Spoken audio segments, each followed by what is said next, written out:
ए और बी दोनों पार्टनर्स हैं इन रेशियो 3:2। उन्होंने सी को 1/4 शेयर के लिए नया पार्टनर बनाया है और जिस दिन सी को नया पार्टनर बनाया गया उस दिन उनकी बुक्स में इन्वेस्टमेंट फ्लक्चुएशन रिजर्व अपीयर कर रहा था ₹20,000 और इन्वेस्टमेंट अपीयर कर रहा था ₹1,00,000।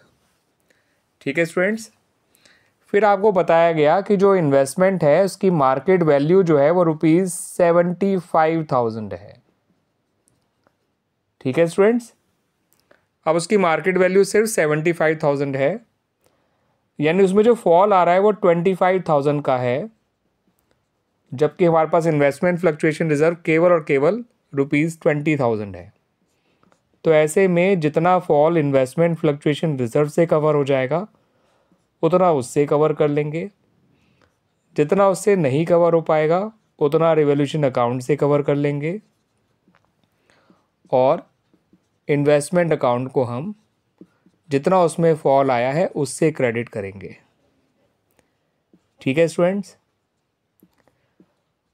अगर रिवॉल्यूशन से रिलेटेड कोई और पॉइंट नहीं है तो रिवॉल्यूशन का टोटल लॉस 5,000 है, जिसे ए और बी में डिस्ट्रीब्यूट कर दिया जाएगा उनके पुराने प्रॉफिट शेयरिंग रेशियो में। इससे सी का कोई मतलब नहीं है। 5,000 से रिवॉल्यूशन क्रेडिट हो जाएगा, ए और बी के दोनों के कैपिटल अकाउंट डेबिट हो जाएंगे इन देयर ओल्ड रेशियो।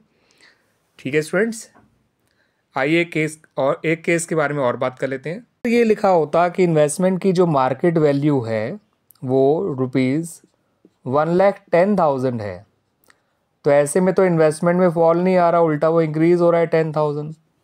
तो इन्वेस्टमेंट फ्लक्चुएशन रिजर्व का इन्वेस्टमेंट के इंक्रीज से कोई मतलब नहीं होता।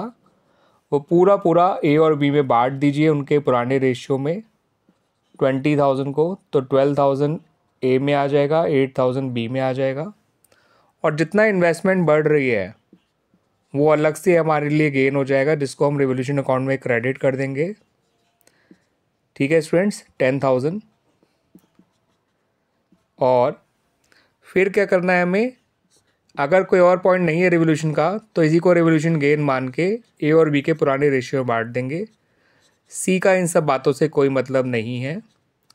तो ये 10,000 का अमाउंट जब ए और बी में बांटेंगे तो 3:2 के उनके पुराने रेशियो में बांटेंगे।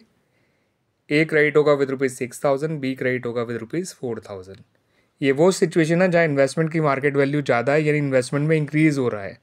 तो ऐसे में इन्वेस्टमेंट फ्लक्चुएशन रिजर्व का इन्वेस्टमेंट से कोई मतलब नहीं है, वो पूरा पार्टनर्स में डिस्ट्रीब्यूट कर दिया जाएगा और जितना इन्वेस्टमेंट इंक्रीज़ हो रही है वो रिवॉल्यूशन में क्रेडिट किया जाएगा और रिवॉल्यूशन गेन मान के उसको पार्टनर्स के पुराने रेशियो में बांट दिया जाएगा।